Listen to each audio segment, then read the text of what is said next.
Burlingame, Kansas. Population under 1,000. The kind of place where people leave their doors unlocked and know each other by name. On most nights, the loudest thing you'd hear out here is the wind moving through the fields. But on the night of November 28th, 2009, a 10-year-old boy came running out of a farmhouse in the dark. He had no shoes on. He rounded the front of the house, reached for the door, and stopped, because from inside he could hear gunshots. He pulled the door closed quietly, turned, and ran down the road as fast as his legs would carry him. He ran until he found a neighbor's porch, and when the door opened, all he could say was,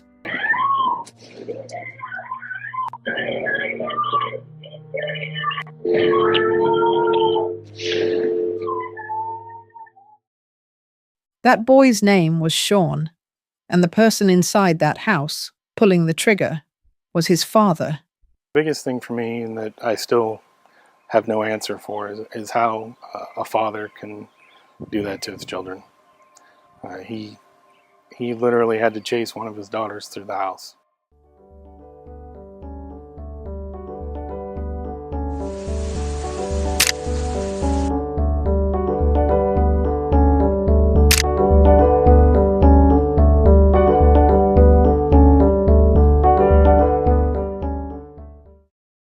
Now, to understand how it came to that, a man standing inside his family's home on Thanksgiving weekend with a loaded rifle, you have to go back. Back to a different state, a different life, and a version of this family that, from the outside, looked like everything most people spend their whole lives working toward. Craig Kahler and Karen met at Kansas State University. He was finishing an engineering degree. She was a first-year student. Friends said they were the kind of couple everyone else quietly measured themselves against.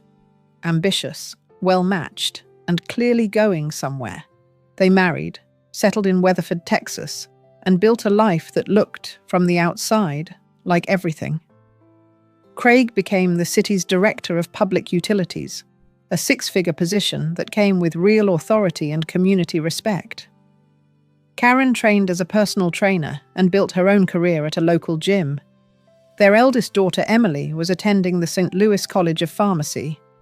Their second daughter, Lauren, 16, was an honors student who played in a band with her sister. Their youngest, Sean, was 10 years old.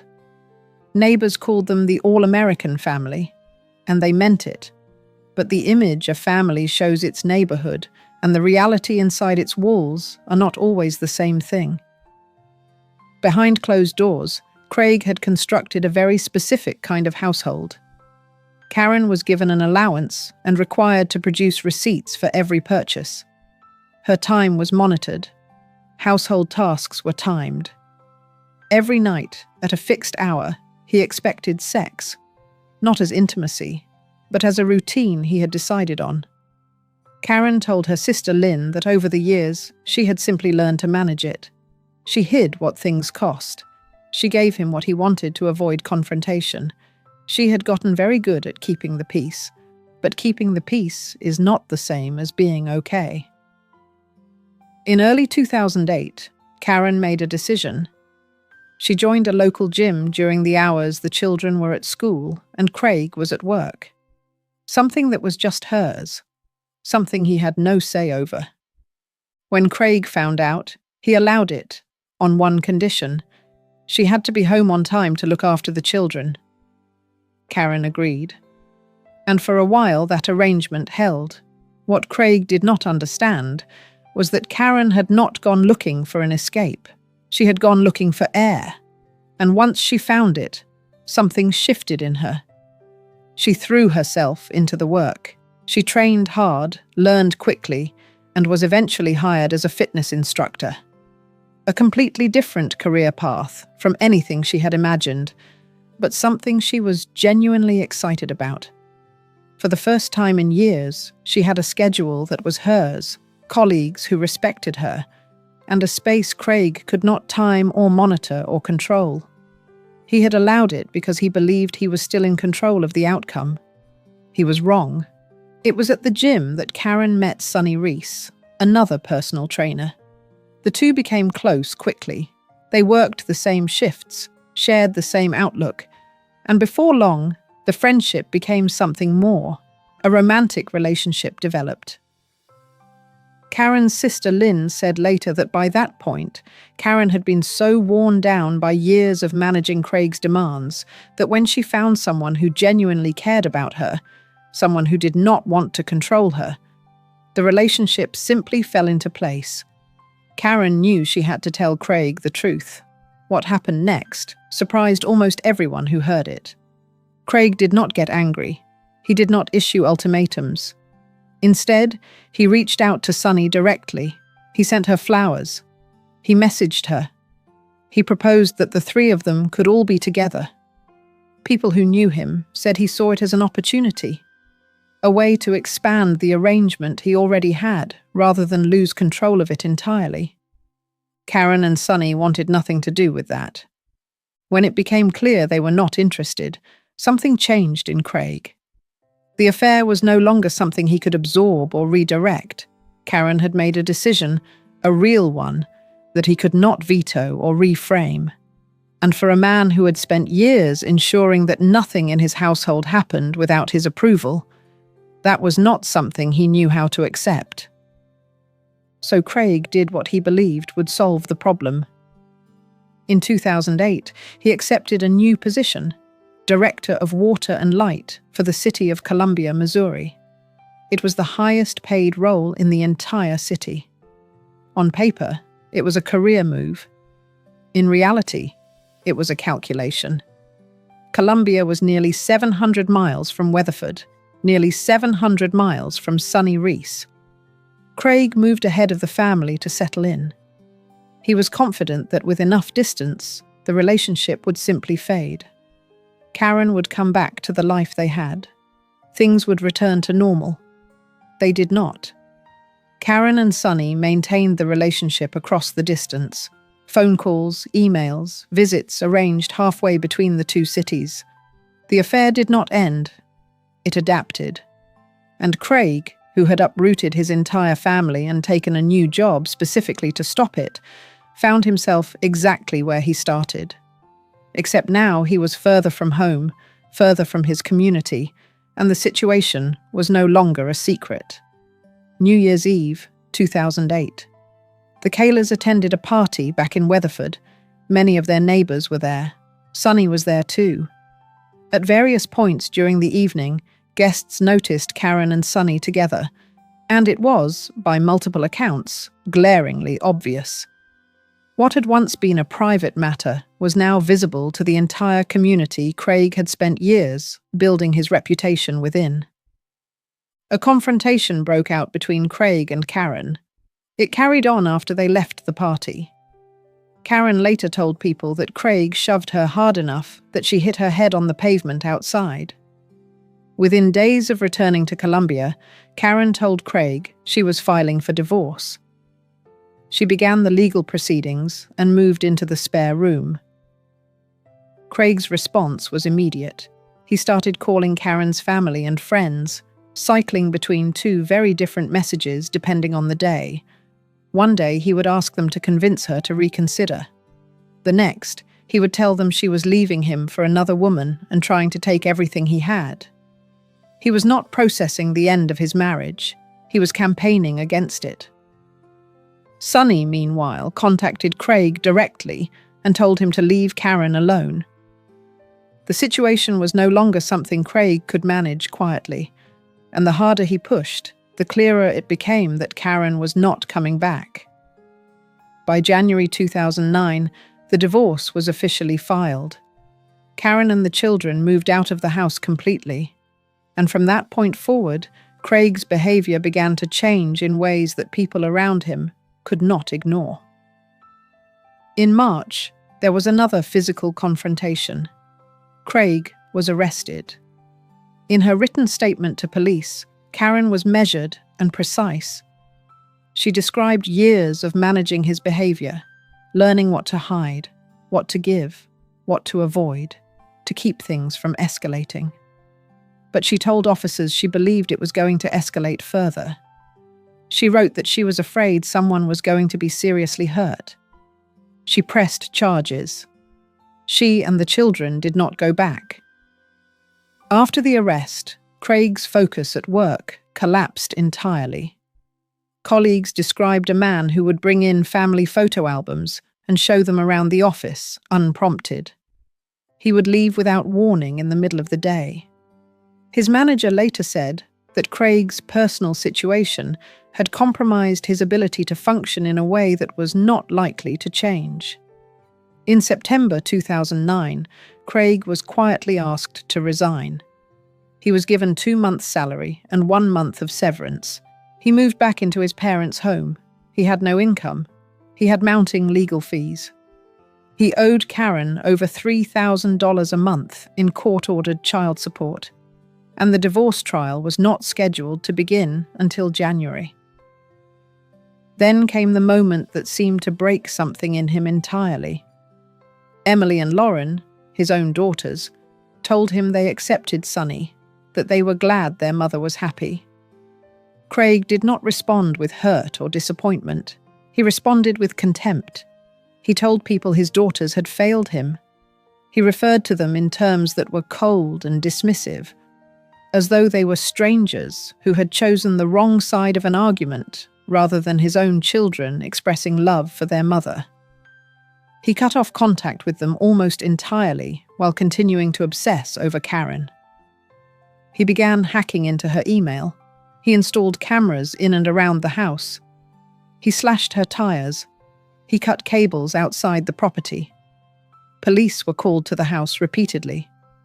Each of these acts, taken alone, might seem like the behavior of a man falling apart. But taken together, they form a very different picture. This was not erratic behavior. It was targeted. Every action was directed at Karen, at monitoring her, disrupting her, reminding her that he was still there, still watching. Thanksgiving 2009 fell on a Thursday. Karen, Emily, Lauren, and Sonny spent it at Lynn's house. Sean, who was 10, spent the holiday with his father at his grandparents' home. It was an arrangement that, on the surface, seemed like a reasonable division. 2 households, a holiday split between them. Karen was, by most accounts, in a cautiously hopeful place. The criminal charge stemming from the March altercation was coming to trial within days. The divorce hearing had been scheduled for January. After nearly a year of chaos, the legal process was finally moving. People close to Karen felt that things were beginning to resolve, that the worst of it was behind them. The following day, Friday, Karen drove to pick up Sean. She wanted all her children together for the next part of the holiday. Her grandmother, Dorothy White, was 89 years old and lived outside Burlingame, Kansas, a small, quiet town of fewer than 1,000 people. Dorothy's property was a farmhouse set back from the road, remote and still. Karen planned to bring the children there for a visit over the weekend. It was the kind of ordinary plan families make without thinking twice. Craig knew the schedule. He knew where Karen was going. He got into his vehicle and drove toward Burlingame. On the seat beside him, his prescribed anxiety medication sat untouched, still sealed. He had not taken it. He drove the whole way without stopping. It was just after 6 in the evening when neighbors near Dorothy's property noticed something unusual. A small truck was moving erratically along the road outside. They watched as a man got out, walked down toward the house, then came back carrying a large object. He placed it in the back seat, got back in, and drove toward the farmhouse. They couldn't identify what he was carrying. Thinking he might be stealing something, they grabbed a flashlight and headed outside. But by the time they reached the road, he was already gone. They called the sheriff's office to report a suspicious vehicle. Deputy Nathan Perling was finishing paperwork at his office when the call came in. He set out toward Burlingame. Less than 2 minutes later, a second call came through, from the same address. This one was a life alert activation. And then a third call. A 10-year-old boy had appeared at a neighbor's front door in the dark, crying, asking for help. Perling said later that he knew from that moment it was going to be bad. But nothing quite prepared him for what he found inside. Sean had been standing at the kitchen sink with his mother. The two of them were going through some old coins they had found together. The kind of quiet, unhurried moment that belongs to a holiday weekend. Then the back door opened. Craig came through it carrying the rifle. He shot Karen twice. Sean dropped to the floor, scrambled out through the back door, ran around to the front, reached for the handle, and stopped. He could hear shots from inside. He saw movement through the glass. He let go of the door and ran down the road until he found help.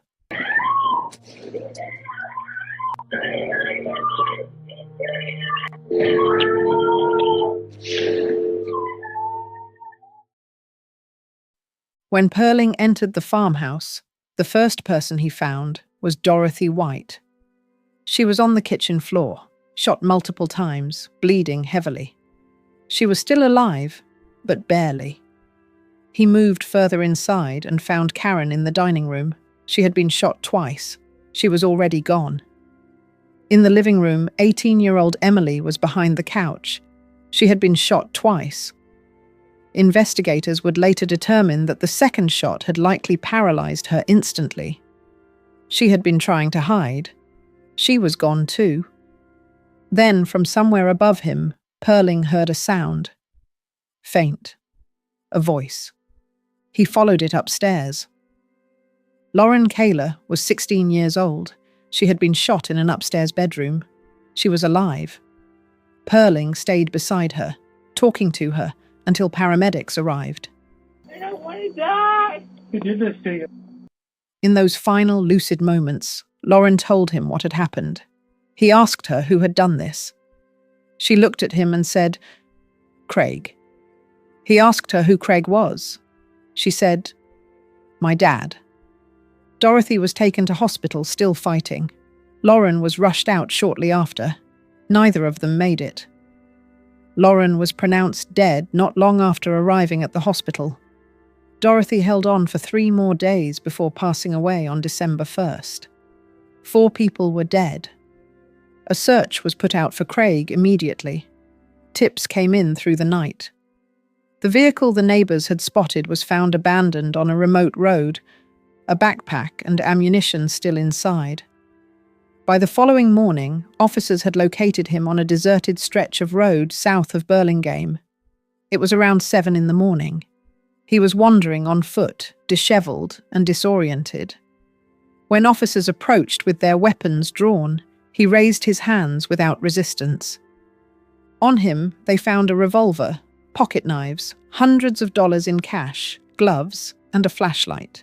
He was placed under arrest and taken in without incident. Me, and that I still have no answer for is how a father can do that to his children. He literally had to chase one of his daughters through the house.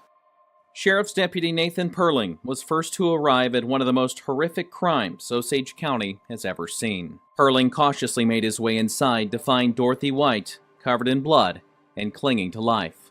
He then spotted Karen Kahler on the floor in the dining room and went over to check her for a pulse. At the same time, I could hear somebody crying for help. That plea was from 16-year-old Lauren Kahler, who had been shot in an upstairs bedroom.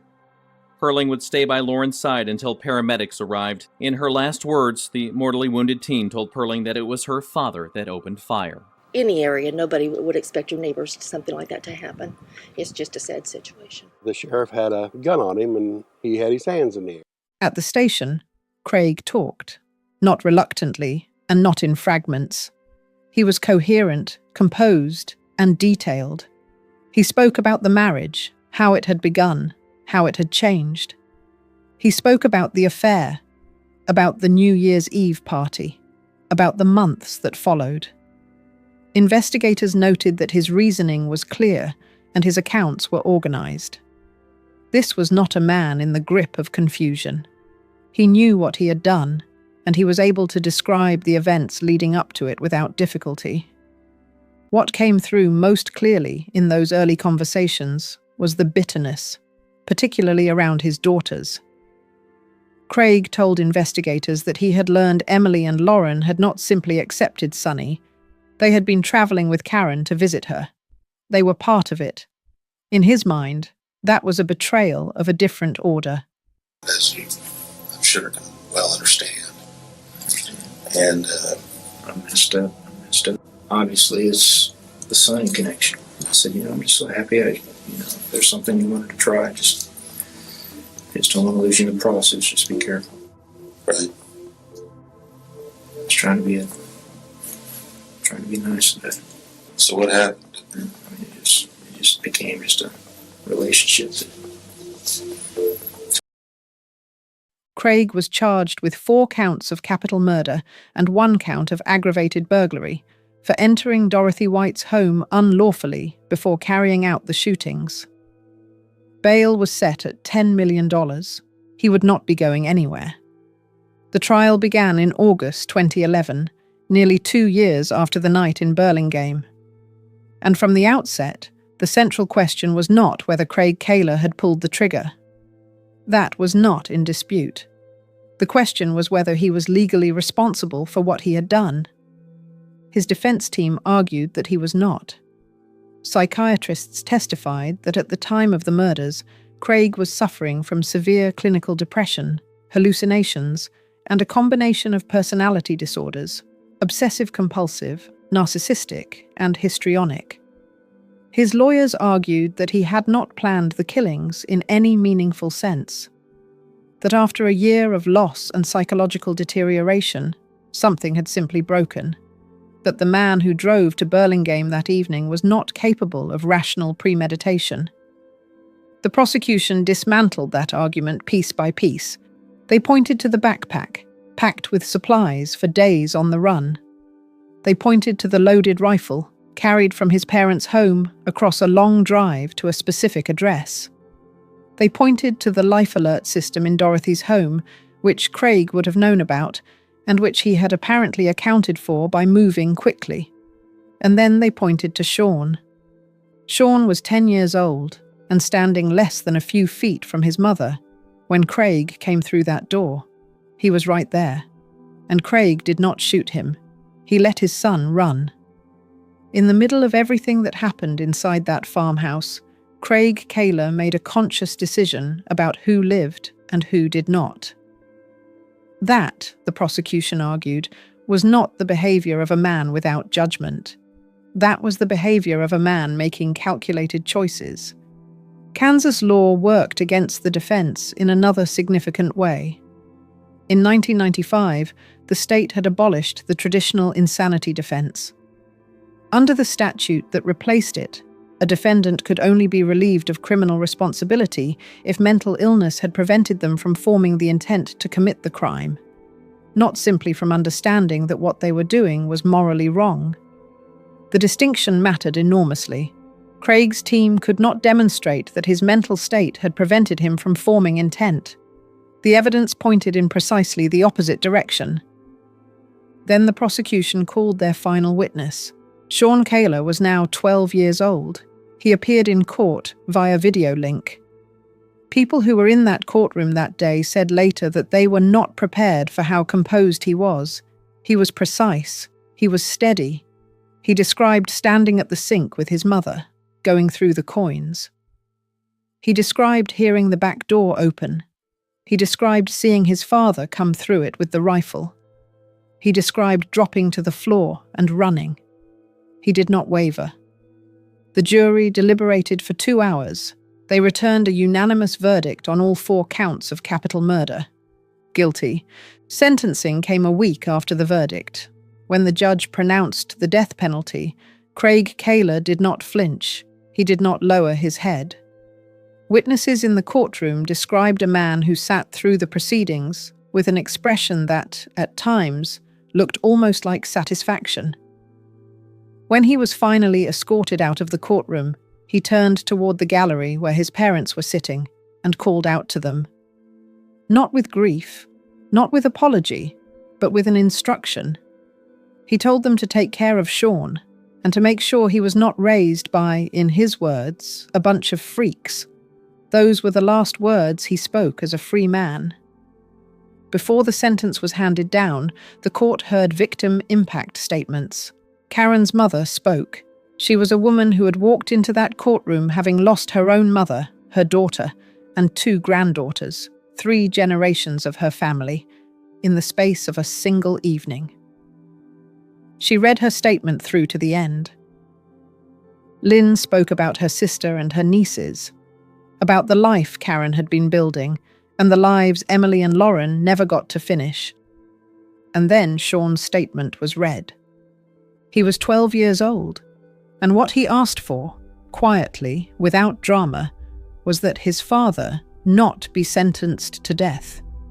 Not because he had forgiven him, but because his grandparents were all he had left. Execution sentence comes as retribution for the shooting deaths of 4 family members. Court at this time sentences the defendant for the crime of capital murder to death. James Craig Kahler opted not to speak on his own behalf and even asked if he could leave the room to avoid hearing the victim impact statements. Chief Judge Philip Fromm ordered him to stay. I loved Grandma White, Karen, Emily, and Lauren very much, and will miss them until the end of my days. Lynn Denton spoke of her grandmother, her 2 nieces, and her sister. I still replay that frightening night over and over in my mind, just like watching an old movie reel. When I get to the ending, I try so hard to rewrite it, but there is no such option. That statement, read by a representative for the Attorney General's office, came from Karen's mom, who's also Dorothy's daughter. Craig's legal team was not finished. They appealed to the Kansas Supreme Court, arguing that errors had been made throughout the trial, in how the judge had handled certain evidence, in how the insanity defense had been applied, and in the constitutionality of the Kansas statute that had effectively prevented Craig from presenting a traditional insanity plea. The Kansas Supreme Court reviewed the case and affirmed the conviction. Every appeal was denied, so his team took it further. They petitioned the United States Supreme Court. The argument they brought was a constitutional one. Kansas law, they contended, violated the 8th and 14th Amendments by denying defendants the right to argue that mental illness had prevented them from understanding the difference between right and wrong. The traditional insanity defense, one of the oldest principles in criminal law rooted in English common law going back centuries, had been stripped away by a state statute. That, his lawyers argued, was unconstitutional. In October 2019, the Supreme Court heard oral arguments in the case now known as Kahler v. Kansas. It was the first case argued in that term. In March 2020, the court issued its ruling, 6 justices to 3 against Kahler. Justice Elena Kagan wrote the majority opinion. Her position was precise. The Constitution does not require states to adopt any particular version of the insanity defense. Kansas had chosen its own approach, and that choice was within its authority to make. As she wrote, Kansas takes account of mental health at both trial and sentencing. It has simply not adopted the particular insanity defense Kahler would like. That choice belongs to Kansas. 3 justices disagreed. Breyer, Ginsburg, and Sotomayor dissented, arguing that the moral incapacity test, the ability to distinguish right from wrong, is so fundamental to the concept of criminal culpability that removing it raises serious constitutional concerns. It was not a minor disagreement. It was a direct challenge to the majority's reasoning. But the majority held. Kahler v. Kansas is now binding precedent across the United States. Its reach extends far beyond one man on death row in Kansas. It governs how mental illness can be argued in criminal cases in Kansas, Idaho, Utah, Alaska, and Montana, all states with similarly modified insanity statutes. Defendants in those states, facing the most serious charges of their lives, are subject to a legal standard that this case helped cement. A quadruple murder in a farmhouse outside a town of fewer than 1,000 people on a Thanksgiving weekend in 2009 had worked its way to the highest court in the country and permanently shaped American constitutional law. Craig Kahler remains on death row at El Dorado Correctional Facility in Kansas. In January 2023, he filed a civil motion challenging his conviction and sentence on 14 separate constitutional grounds. It may be his last available avenue. A ruling is still pending. In Weatherford, Texas, Lynn and Sonny established memorial runs in Karen's honor, raising money each year for victims of domestic violence. Sean Kahler graduated high school and works in Kansas. He grew up in the care of his paternal grandparents, the same grandparents his father had called out to from the courtroom as he was escorted away. He was 10 years old when he ran down that road in the dark. He testified at 12, and then he went on living. Dorothy White was 89 years old. She had opened her home for the holiday weekend. Emily Kahler was 18. Lauren Kahler was 16. In her final moments, she made sure the officer beside her knew exactly who had done this. 3 generations of women, gone in under 10 minutes on a Friday evening in November. What followed reshaped constitutional law, altered a community permanently, and left one child to carry all of it forward. If you made it this far, thank you for watching. If you would like to see more cases covered this way, please subscribe to the channel. It means more than you know.